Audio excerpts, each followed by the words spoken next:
I've been milling a lot lately. So much, in fact, I've come to rely on sawmilling as a source of income. It's gotten me rejuvenated about the craft of wood and has really given me a closer connection to a natural resource that is often taken for granted. Sawmilling is woodworking adjacent but requires a different mindset and set of tools. This is a story about that. I've put this grizzly mill to the test, maxing the size capacity of the mill time and time again. In that time, I've abused the machine a little, which comes with the territory of moving cumbersome logs frequently. There's only so much finesse you can employ when moving a 1,500-pound oak log with relatively small equipment. This is southern red oak, for instance. It's about 16 inches in diameter on the small end, but flares to around 20 inches near the butt. Here you can see the mill in its original intended operation. Flip-up stops, the stock water container for lubricating the cut, and I have various blocks stacked up to get the mill level, since I live on the side of a small mountain. The flip stops work great for smaller logs, but I deal with mostly hardwoods, and most of which are on the larger side for this sawmill. For this log, I'm making a four-sided cant. Cant is a term used to describe the state of a log mid-process when sawmilling. You can make a two-sided cant, which is flat on the top and bottom and round on the sides, which is good for cutting live edge slabs. Or in this case, a four-sided cant, which looks like a square or a rectangle and good for processing dimensional lumber. I start by capping the top to get one straight side to reference off of. This is where you'll hear the term manual mill come into play. I don't have any hydraulics or log turners on this mill, so I do a lot with a cant hook. You can see in this shot how the flip-up stops have been abused and bent.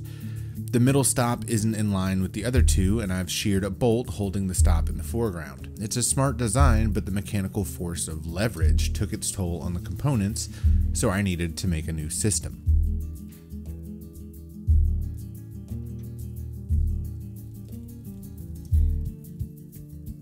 I ordered some 3/16 by 4 inch flat steel stock and used one of the old mounting brackets to transfer the bolt hole layout and cut them to size at the metal bandsaw.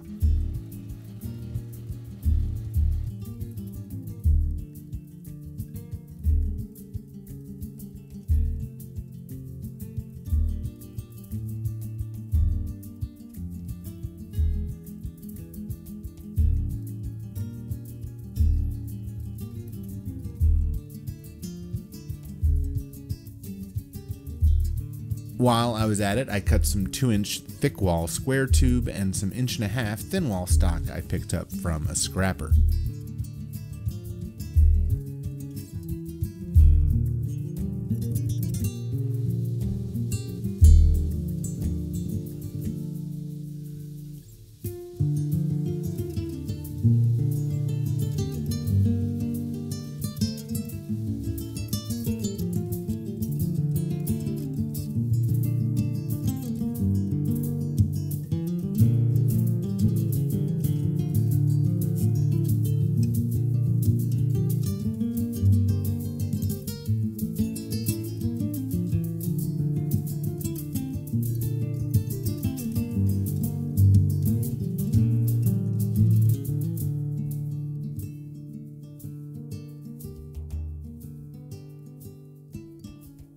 Then I drilled some holes, first in the mounting plate, then in what I'll call the sleeve of 2-inch square tube. This hole is supposed to accept a bolt to tighten against the smaller tube when fitted inside the sleeve to secure it. I'm a belt and suspenders kind of guy, so I thought tapping this hole would give the bolt extra hold after I welded a nut on as well. While it's a cool thought, and the footage looks great, this is a total waste of time, and I'll explain later. I've been using a Hobart Handler 140 MIG welder for years, and I love it.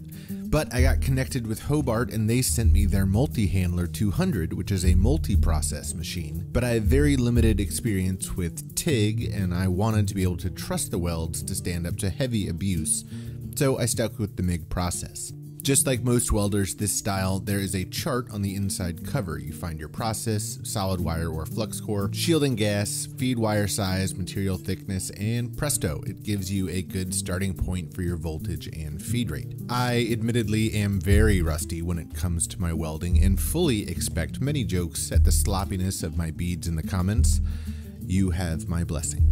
Speaking of bad welders, remember when I tapped that hole for the bolt as added support?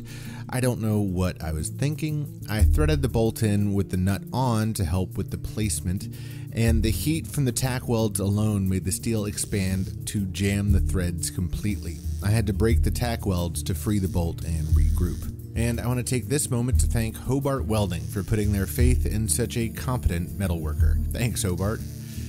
Hope you liked the video. With the cobwebs knocked out of my welding helmet, I started laying down some better welds, securing the sleeve to the mounting plate.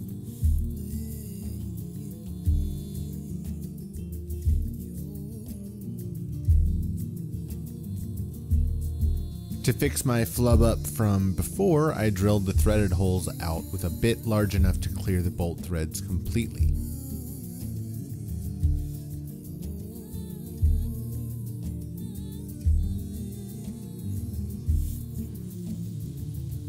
I cleaned up the burrs and errant tacks and got down to clean metal at the belt grinder.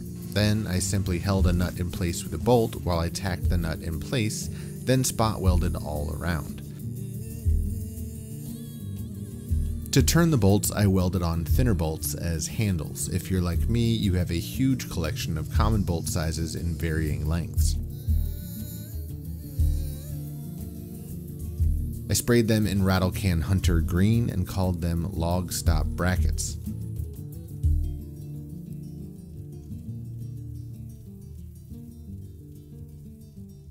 Another nice day came around and I decided to try out the new system.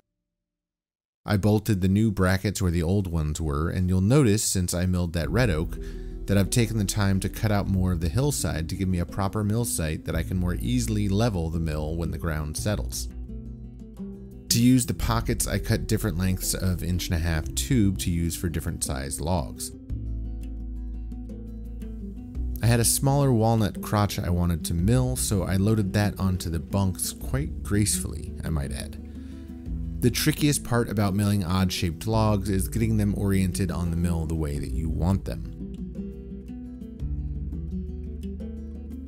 A cant hook is probably one of the most used tools on a manual mill.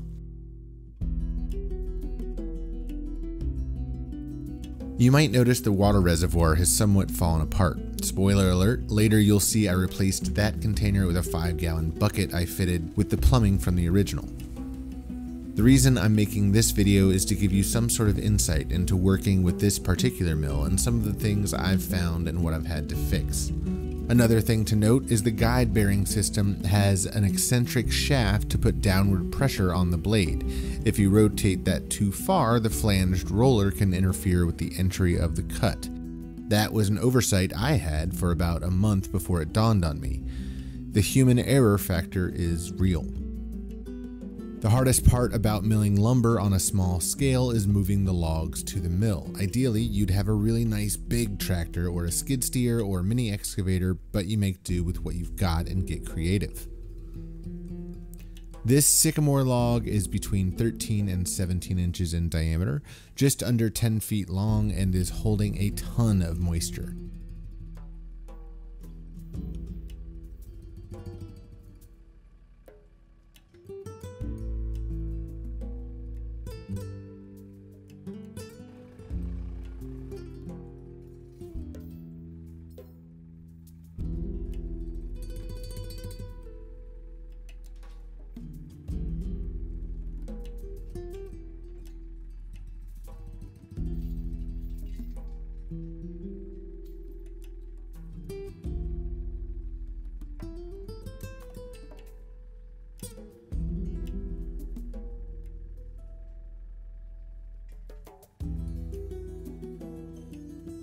There's a timelessness when it comes to moving logs manually. A cant hook or a peavey, something to block the log when you need to change direction, also known as cutting the log, and using leverage to roll.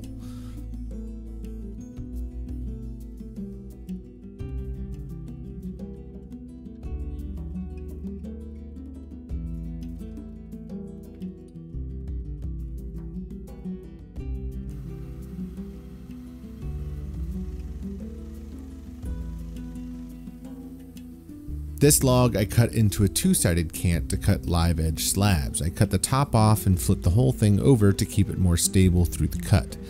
Sycamore is really gorgeous, but not very viable commercially, so it's not too common to see unless you hang around smaller sawmills and saw yards. You'll see quarter-sawn sycamore being sold under the name American Lacewood through some retailers, and it's really pretty.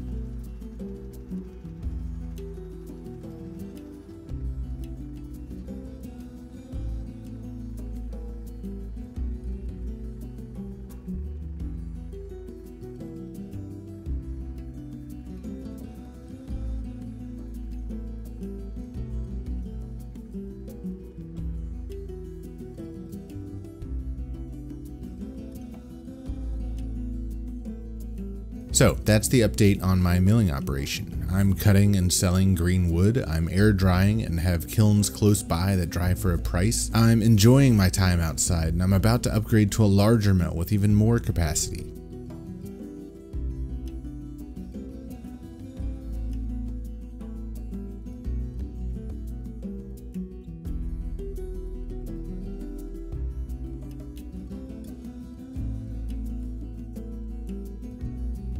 I'm still doing high-end furniture and taking custom commissions, but milling has really reignited the passion I have for wood as a material. Have you thought about a sawmill? I'd love to hear your thoughts in the comments and any questions that you might have. And, as always, thanks for watching.